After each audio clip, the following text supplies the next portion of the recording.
নমস্কাৰ এই মুহূৰ্তৰ ডাঙৰ খবৰটো হৈতে ষ্টুডিঅ'ত মই ঋতুস্মিন শৰ্মা কিয়নো চৰকাৰৰ সকলো প্ৰস্তাৱ এই মুহূৰ্তত অগ্ৰাহ্য কৰি আৰু অধিক তীব্ৰ আন্দোলন কৰিম বুলি ঘোষণা কৰিছে দিল্লীৰ প্ৰতিবাদী কৃষকসকলে চৰকাৰৰ সকলো প্ৰস্তাৱ অগ্ৰাহ্য কৰিছে আৰু চৰকাৰৰ প্ৰস্তাৱ এই মুহূৰ্তত নেমানো বুলি কৰিছে প্ৰতিবাদী কৃষকসকলে এই মুহূৰ্তৰ বিগ ব্ৰেকিং চৰকাৰৰ প্ৰস্তাৱ অগ্ৰাহ্য কৰিছে বিদ্ৰোহী কৃষকসকলে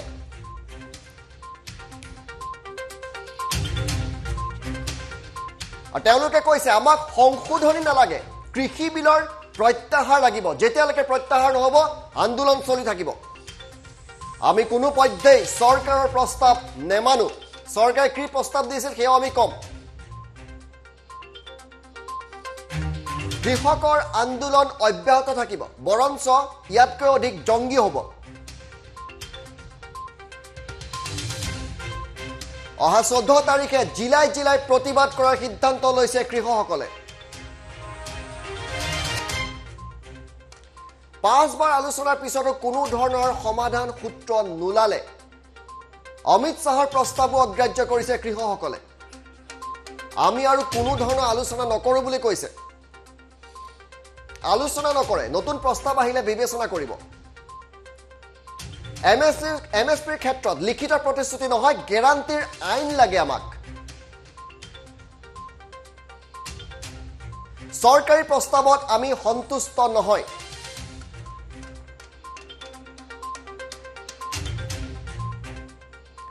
লাহে লাহে সমগ্ৰ দেশলৈ বিয়পিব এই আন্দোলন এয়া কৃষকৰ হুংকাৰ আকৌ চৰকাৰে যদি প্ৰস্তাৱ দিয়ে আমি বিবেচনা কৰিব পাৰো কিন্তু আলোচনা নকৰো 12 ডিসেম্বৰত অৱৰোধ কৰিব দিল্লী জয়পুৰ ৰাষ্ট্ৰীয় ঘাইপথ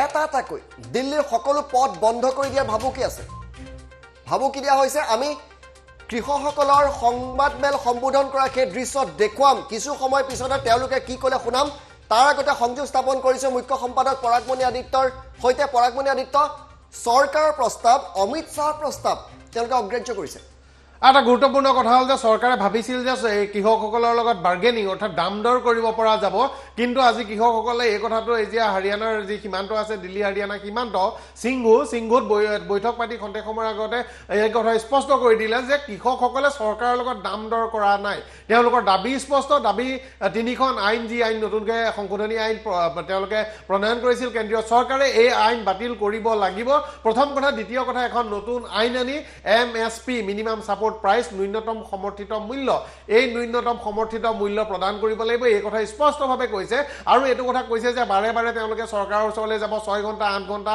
7 ঘণ্টিয়া বৈঠক হ'ব বৈঠকত কথা পাতিব ফলাফল এনেকুৱা একো নোলাব এইটো কৰি থাকিবলৈ কৃষকৰ সময় নাই তেওঁলোকে কৈছে কৃষকে দৰকাৰ হলে প্ৰতিবাদ কৰিব কিন্তু তেওঁলোকে এই আলোচনাৰ নামত সময় নষ্ট নকৰে আজি যেনেকৈ আজি 9 তাৰিখ আলোচনা আছিল আলোচনাত বহা নহল তাৰ পৰিৱৰ্তে কেন্দ্ৰীয় চৰকাৰে আজি লিখিতভাৱে তেওঁলোকলৈ প্ৰস্তাৱ পঠাইছিল প্ৰস্তাৱৰ ভিতৰত আছিল বিলৰ সংশোধনী এমএসপিৰ ক্ষেত্ৰত চৰকাৰে জাননী জাৰি কৰা এমএসপিৰ ক্ষেত্ৰত এটা প্ৰতিশ্ৰুতি দিছিল আৰু এই কথাটো কৈছিল যে কৃষকসকলৰ দাবীসমূহৰ ভিতৰত মূল দাবীটো যেটো আছিল যে আইন বাতিল কৰিব লাগে এই ক্ষেত্ৰত কেন্দ্ৰ নিশ্চুপ আছিল কোনো মন্তব্য নাছিল আৰু ইয়াৰ পাছতে এইখন বিবেচনা কৰে কৃষকসকলে আজি হাৰিয়ানাৰ এই সীমান্তৱৰ্তী এলেকা দিল্লীৰ যি সিংহু তাত তেওঁলোকে আলোচনা কৰে আলোচনাৰ পাছত সিদ্ধান্ত হল তেওঁলোকে আন্দোলন কৰিব 12 তাৰিখে দিল্লী জয়পুৰ পথ বন্ধ কৰিব 14 তাৰিখে জিলাই প্ৰতিবাদ কৰিব হুংকাৰ দিছে যে দিল্লী অচল হৈ যাব পথ বন্ধ হৈ যাব দেশজুৰি প্ৰতিবাদ হবে কথাটো স্পষ্ট কৰি দিছে কৰবাত নহয় কৰবাত কেন্দ্ৰীয় চৰকাৰখনে বিজেপি চৰকাৰখনে কৃষকসকলক তেওঁলোকে আন্ডাৰএষ্টিমেট কৰিছে বা হিচাপত কৰবাত ভুল হৈছে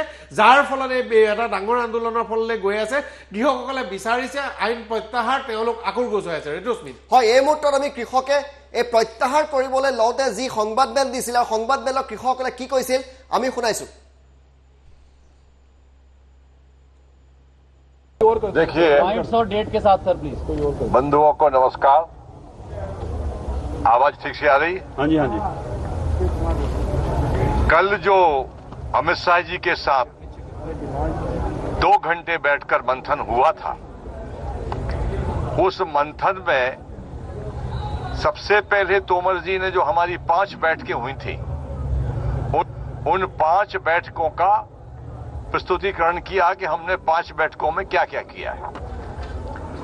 उसके बाद अमित शाह जी ने कहा कि हम फिर से चर्चा करते हैं कि इस अध्यादेश में कौन कौन सी विसंगतियां हैं जिनको दूर किया जाना आवश्यक है, हम तैयार हैं। हम लोगों ने कहा कि इस पर चर्चा 5 राउंड हो चुकी है, अब हम इस चर्चा करने के लिए तैयार नहीं है, ना हमारा मन है। उन्होंने कहा कि देखिए, हमारा रिक्वेस्ट है कि आप एक बार चर्चा करें।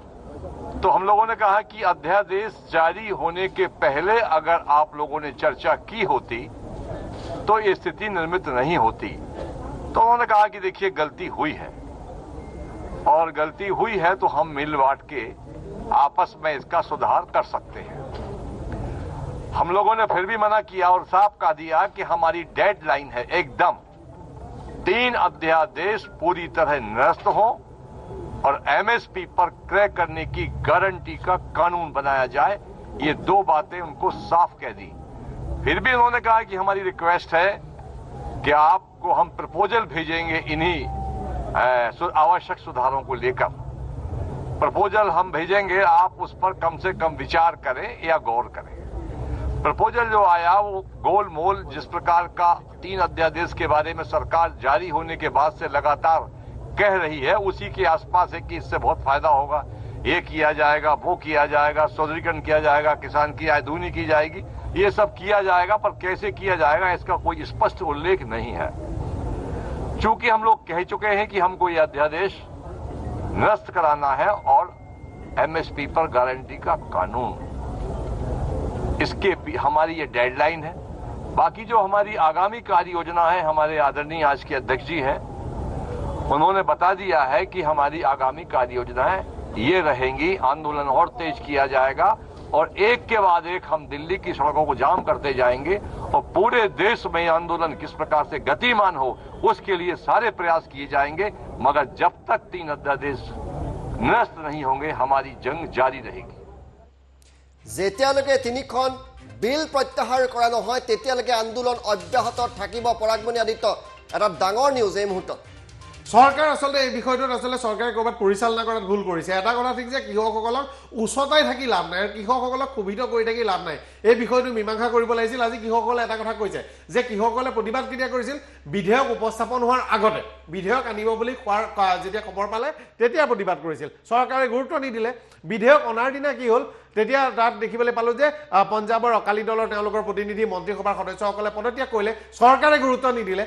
লোকসভাত গৃহীত কৰি ৰাজ্যসভা পঠালে, সেই সময়ত প্ৰতিবাদ হ'ল, গুৰুত্ব নিদিলে। তাৰ পাছত ৰাষ্ট্ৰপতিয়ে চহী কৰি এখন আইনত পৰিণত কৰিলে, তেতিয়াও প্ৰতিবাদ কৰি আছিল, এইটো গুৰুত্ব নিদিলে। আজি কৃষকে কি ক'লে যে চৰকাৰে সময় থাকোঁতে যদি আলোচনা কৰাৰ কথা ক'লে হ'লে আমি হয়তো সংশোধনীৰ প্ৰস্তাৱ দিলোহেঁতেন। কিন্তু এতিয়াও কৃষক তেওঁলোকে কৈছে যে তেওঁলোকে এই কথাটোত আৰু তললৈ নানামে। 5 ৰাউণ্ডলি আলোচনা হৈছে। চৰকাৰে একেটা কথাকে ঘূৰাই পকাই কৈ আছে। প্ৰথম দিনৰ পৰা আজিলৈকে চৰকাৰৰ কথা একেই হৈ আছে।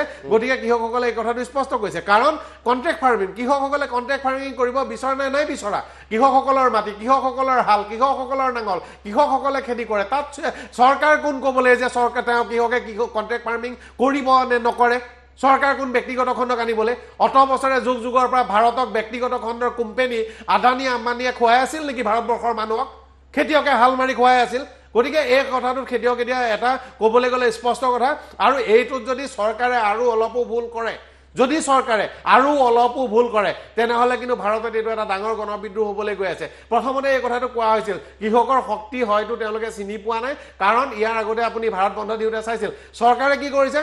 8 তাৰিখে ভাৰত বন্ধ, 9 তাৰিখে আলোচনা। চৰকাৰে এটা ধাৰণা কৰিছিল 8 তাৰিখৰ ভাৰত বন্ধটো ফ্লপ হ'ব, 9 তাৰিখে আলোচনাত কৃষকসকলক দৰদাম কৰিবলৈ ভাল হ'ব। কিন্তু কালি ভাৰত বন্ধ সফল হ'ল। গুৱাহাটীৰ নিচিনা মহানগৰী, য'ত গুৱাহাটী মহানগৰীত আমি নিজে সাংবাদিক হিচাপে কাভাৰ কৰোঁতে দেখিছোঁ আলফাৰ বন্ধ মানা নাই, আছুৰ বন্ধ মানা নাই, কত ইয়াত এনেকুৱা বন্ধ পাৰ হৈ গৈছে।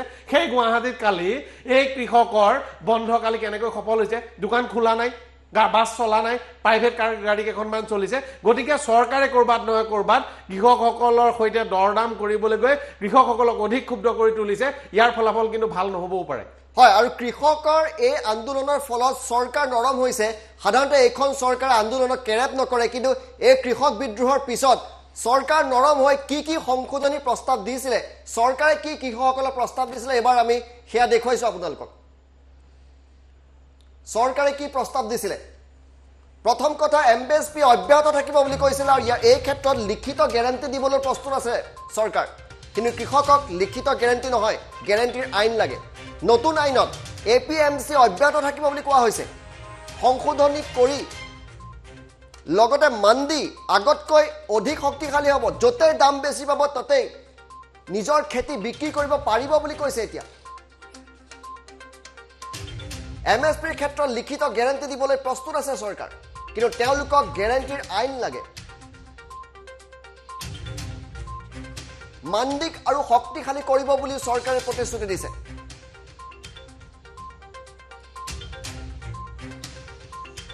পৰাগমণি আদিত্য চৰকাৰ যথেষ্ট নৰম হৈছে সকলো তললৈ নামি আহিছে হয়তো চৰকাৰ বহু খোজ পিছলৈ আহিছে কিন্তু এইটো যদি আগত কৰিলে হয় হয়তো নিজৰ অহংকাৰ নিজৰ ইগো অলপ এৰি যদি চৰকাৰে সময় থাকোতে কৰিলেহেঁতেন আজি এই অৱস্থা নহ'লহেঁতেন মানে আপুনি এটা কথা চাওক আপুনি যদি চাই ভাৰতৰ আটাইতকৈ ডাঙৰ আমৰ খেতিয়ক কোনে আটাইতকৈ ভাৰতৰ বেছি আমৰ খেতি কৰে বা এক্সপৰ্ট কৰে মুকেশ আম্বানী ভাৰতৰ আটাইতকৈ ডাঙৰ আমৰ খেতিয়ক এতিয়া মুকেশ আম্বানীৰ আম কিমান পৃথিৱীৰ কিমান দেশলৈ যে মুকেশ আম্বানীয়ে কাইলৈ যদি আপুনি গুজৰাটত যদি তেওঁৰ আমৰ মাণ্ডিত যদি দাম কম তেনেহ'লে তেওঁ আহি গুৱাহাটীৰ মাণ্ডিত বেচিব পাৰিব কাৰণ তেওঁ 1000খন ট্ৰাক আহিব কণ্টেইনাৰ লৈ পেলাই ৰেল বুক কৰি পেলাই তেওঁ আম বেচিব পাৰিব কিন্তু বিহাৰৰ যাৰ 1 একৰ মাটি আছে তেওঁ কি কৰিব আজি যাৰ কাশ্মীৰৰ আপেলত য'ত অলপ তেওঁৰ মাটি আছে আজি যিটো আম্বানীৰ বা আদানী আজি যদি আপুনি আদানীৰ চাই আদানীৰ এটা লজিষ্টিক এগ্ৰিকালচাৰ ফাৰ্মিং তেওঁলোকে ট্ৰেন্সপৰ্টেশ্যনৰ কাৰণে এটা তেওঁলোকৰ লজিষ্টিক কোম্পানী আছে কিন্তু আপুনি এই কথাটো ভাবক যে কাশ্মীৰৰ এজন আপেল খেতিয়ক যাৰ 2 একৰ মাটি আছে কাশ্মীৰৰ এজন আপুনি ভাবক যে এজন আঙুৰৰ খেতিয়ক যাৰ 1 একৰ মাটি আছে আপুনি ঘূৰি আহক অসমলৈ উভতি আহক অসমৰ এজন মানুহ যি এবিঘা মাটিত তেওঁ তিয়হ কৰিছে এবিঘা মাটিত তেওঁ নেমু টেঙা কৰিছে অসমৰ নেমু টেঙা কৰা মানুহজন আপুনি ধৰি লওক হাইপথেটিকেলি যে তেওঁৰ ঘৰ নগাঁও জিলাত তেওঁ নগাঁৱৰ মণ্ডিত আহিলে দাম নাই তেওঁ ক'ত বেচিব দাম বেছি ধৰি ল'লে আমি পশ্চিমবংগত দাম বেছি ইয়াত যদি নেমু গোটে 1 টকা তাত গোটে 2 টকা এইটো কি মজাক ধেমালি পাইছে যে পশ্চিমবংগলৈ খেতিয়কজনে গাড়ী লৈ যাব এই 1 একৰ মাটিৰ নেমু আৰু তাত 2 টকাত বেচিব তেওঁ কি লাভ হ'ব লাভ কাৰ হ'ব লাভ হ'ব যি কণ্টেইনাৰ চলাব যি ৰেক বুক কৰিব পাৰিব যাৰ 1000খন ট্ৰাক আহিব 1000খন ট্ৰাক কাৰ আছে ভাৰততো হাজাৰ বিজাৰ মানুহে আমৰ খেতি কৰে বিহাৰ আমৰ ৰাজধানী বুলি কয় উত্তৰ প্ৰদেশ আমৰ ৰাজধানী বুলি কয় ভাৰতৰ খুব কম মানুহেহে জানে আমৰ আটাইতকৈ ডাঙৰ খেতিয়কজন কোন মুকেশ আম্বানী কেনেকৈ তেওঁ ডাঙৰ খেতিয়ক চৰকাৰে জামনগৰ ৰিফাইনেৰী কিমান বেছি মাটি দি থৈছে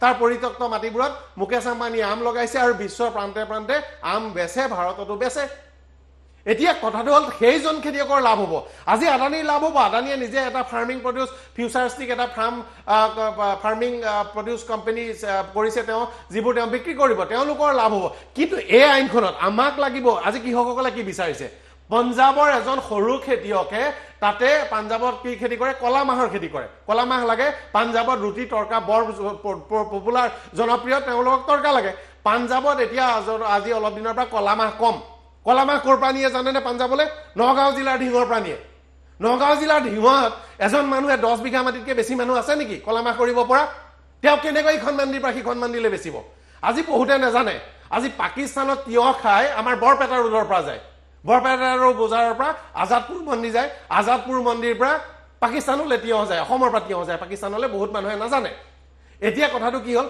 আজাদপুৰ মন্দিৰ মানুহ আছে তেওঁলোকে বৰপেটাৰ তিয়হবোৰ ট্ৰাকত কিনে লৈ যায় আপুনি ভাবকচোন যে বৰপেটাৰ মানুহ এজনে ট্ৰাকখন লৈ পাকিস্তানত কি তিয়হ বেচিব পাৰিব লাভ কাৰ হ'ব এইখন আইনৰ কাৰণে খেতিয়কৰ বিপদ আৰু এই বিপদৰ কাৰণে প্ৰতিবাদ কৰিছে যিটো কাৰণে সমৰ্থন পাইছে ঋতুস্মিন নিশ্চিতভাৱে সমৰ্থন পাইছে পৰাগমণি আদিত্যক ধন্যবাদ জনাইছো কিন্তু এই মুহূৰ্তত আমি জনাইছো যে চৰকাৰৰ 5টালি আলোচনাৰ পিছত বিফল হৈছে চৰকাৰৰ সকলো প্ৰস্তাৱ অগ্ৰাহ্য কৰিছে কৃষি আইন প্ৰত্যাহাৰৰ দাবী তুলিছে এতিয়া ৰাহুল গান্ধীয়ে কৃষি আইন প্ৰত্যাহাৰৰ দাবী ৰাহুল গান্ধীয়ে তুলিছে আলোচনা অবিহনে প্ৰণয়ন কৰা হৈছিল কৃষি আইন এই ৰাহুল গান্ধীৰ মন্তব্য কৃষি আইন প্ৰত্যাহাৰ কৰক আজি শৰদ পাৱাৰ ৰাহুল গান্ধী প্ৰমুখ্যে 5জন ৰাজনীতিবিদে ৰাষ্ট্ৰপতি সাক্ষাৎ কৰিবলৈ গৈছিল সেই দৃশ্য আমাৰ হাতত আছে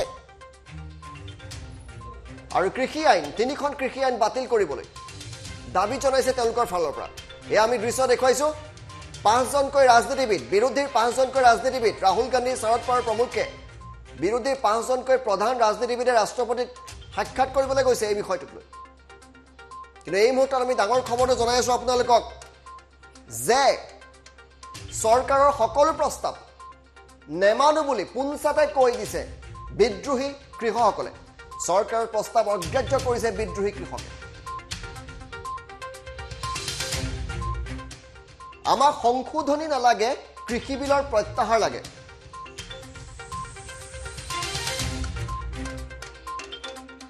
আমি কোনো পধ্যেই চৰকাৰৰ প্ৰস্তাৱ নেমানো নেমানো নেমানো।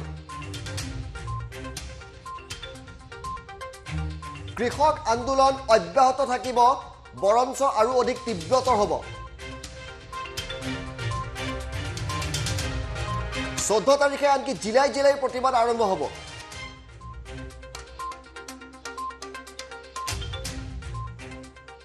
পাঁচবাৰ আলোচনাৰ পিছতো কোনো ধৰণৰ সমাধান সূত্ৰ নোলালে।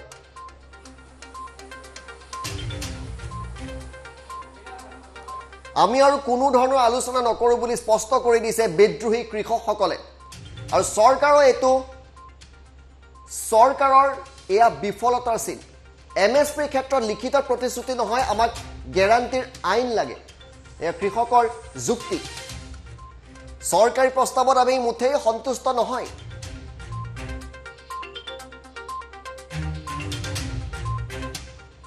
লাহে লাহে সমগ্ৰ দেশলৈ বিয়পিব এই আন্দোলন। এয়া কৃষকৰ আজি হুংকাৰ।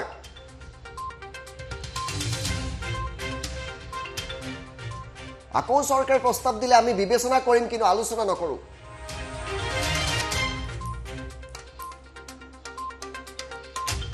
ডিচেম্বৰত দিল্লী জয়পুৰ ৰাষ্ট্ৰীয় ঘাইপথ অৱৰোধ কৰা হ'ব কৃষকৰ দ্বাৰা।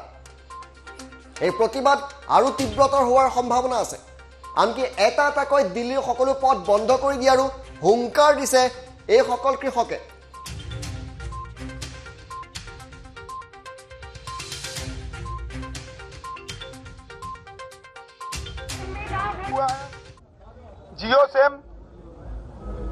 जियो के जो जितने भी प्रोडक्ट हैं पूरे देश में नेशनल लेवल पर जो मॉल्स है सभी का बाइकाट करेंगे। पूरे देश में एक दिन का जिला हेडक्वार्टर पर मोर्चा लगेगा। 14 तारीख शुक्रवार को उनको घेरेंगे और वहां मोर्चा लगेगा। सोमवार पूरे देश में लगातार रोष प्रदर्शन जारी रहेंगे। पंजाब, हरियाणा, यूपी, MP, राजस्थान और अदर स्टेट जहां पर पूरे रोष प्रदर्शन जारी रहेंगे। क्या सर फिर से रिपीट कर दीजिए, क्या होगा जिलेवार प्लीज। पूरे देश में लगातार रोष प्रदर्शन जारी रहेंगे। पंजाब, हरियाणा, यूपी, MP, राजस्थान, इसमें 14 मध्य प्रदेश 14 तारीख को धरने लगाए जाएंगे। 14 तारीख को धरने लगाए जाएंगे। जो धरने नहीं लगाएंगे वो दिल्ली को कूच करेंगे। जयपुर दिल्ली हाईवे रोकने के लिए 12 तारीख तक फैसला कर लिया गया है। 12 तारीख तक उसको रोका जाएगा। जयपुर दिल्ली हाईवे 12 तारीख तक उसको रोका जाएगा। सर 12 तारीख तक क्या 12 तारीख को 12 तारीख से पहले रोक दिया, नहीं तो 12 तारीख तक तो रोक ही देंगे उसको। फाइनल है। अडानी अबानी के जो प्रोटेक्ट है, जहां मॉल्स हैं, अदर मॉल्स हैं, टोल प्लाजा हैं, बीजेपी के जितने भी नुमाइंदे मंत्री हैं उनका घेराव होगा। उनका पूर्ण तौर से बाइकाट करेंगे पूरे देश में नेशनल लेवल पर। बीजेपी के 12 तारीख को पूरे देश में एक दिन के लिए टोल प्लाजा फ्री कर दिए जाएंगे। एक दिन लेके 12 तारीख को एक दिन के लिए 12 तारीख को पूरे देश के टोल प्लाजा फ्री कर दिए जाएंगे। यही आज की मीटिंग का जो फैसला हुआ है। और इसी पर हम बेनती करूंगा कक्का जी से। देखिए पॉइंट्स और डेट के साथ सर प्लीज। बंधुओं को नमस्कार। आवाज ठीक से आ रही? हाँ जी हाँ जी। कल जो अमित शाह जी के साथ 2 घंटे बैठकर मंथन हुआ था, उस मंथन में सबसे पहले तोमर जी ने जो हमारी 5 बैठकें हुई थी उन 5 बैठकों का प्रस्तुतिकरण किया कि हमने 5 बैठकों में क्या क्या किया है। उसके बाद अमित शाह जी ने कहा कि हम फिर से चर्चा करते हैं कि इस अध्यादेश में कौन कौन सी विसंगतियां हैं जिनको दूर किया जाना आवश्यक है। हम तैयार हैं। हम लोगों ने कहा कि इस पर चर्चा 5 राउंड हो चुकी है, अब हम इस चर्चा करने के लिए तैयार नहीं है, ना हमारा मन है।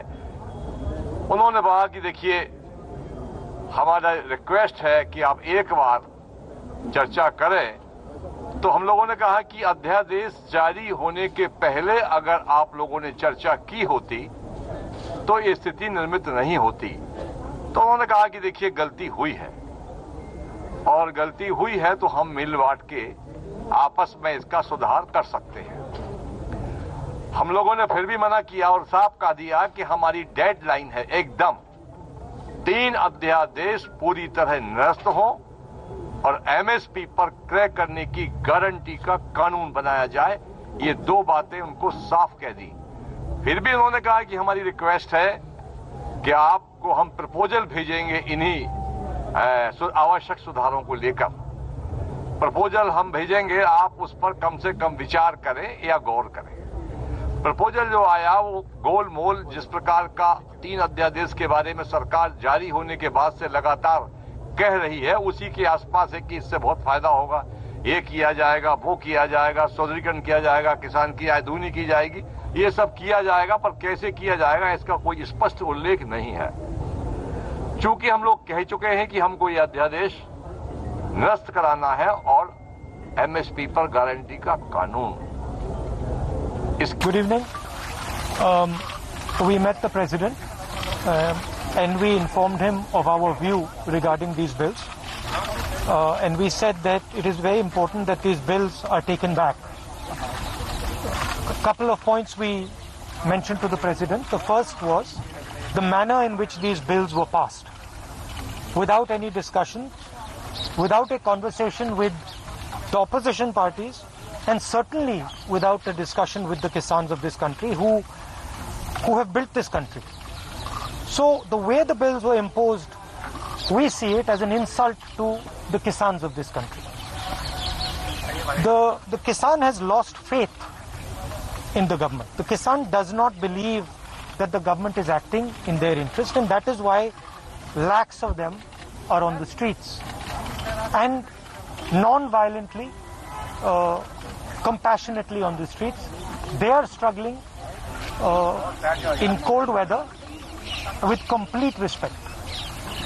So we informed the President that it is absolutely critical that these bills are taken back. Hindi में बता देता हूँ। देखिए, जो किसान है उसने इस देश की नींव रखी है और वो दिन भर इस देश के लिए काम करता है। ये जो बिल पास किए गए हैं ये किसान विरोधी बिल है। प्रधानमंत्री जी ने कहा था कि ये बिल किसानों के हित के लिए है। सवाल उठता है कि अगर ये बिल किसानों के हित में है तो किसान सड़कों पे क्यों खड़ा है? किसान इतना गुस्सा क्यों है? क्योंकि इन बिलों का लक्ष्य प्रधानमंत्री जी के मित्रों को हिंदुस्तान का जो एग्रीकल्चरल सिस्टम है वो पकड़ाने का है और किसान इस बात को बहुत अच्छी तरह समझ गया है। किसान की शक्ति के सामने कोई नहीं खड़ा हो सकता है और सरकार को गलतफहमी में नहीं होना चाहिए। सरकार को ये नहीं सोचना चाहिए कि किसान हट जाएंगे, डर जाएंगे। किसान, हिंदुस्तान का किसान डरेगा नहीं, हटेगा नहीं जब तक ये बिल रद्द नहीं कर दिए जाए। धन्यवाद। Good evening. We met the President and we informed him of our view regarding these bills. And we said that it is very important that these bills are taken back. A couple of points we mentioned to the President. The first was the manner in which these bills were passed. Without any discussion, without a conversation with the opposition parties, and certainly without a discussion with the Kisans of this country who have built this country.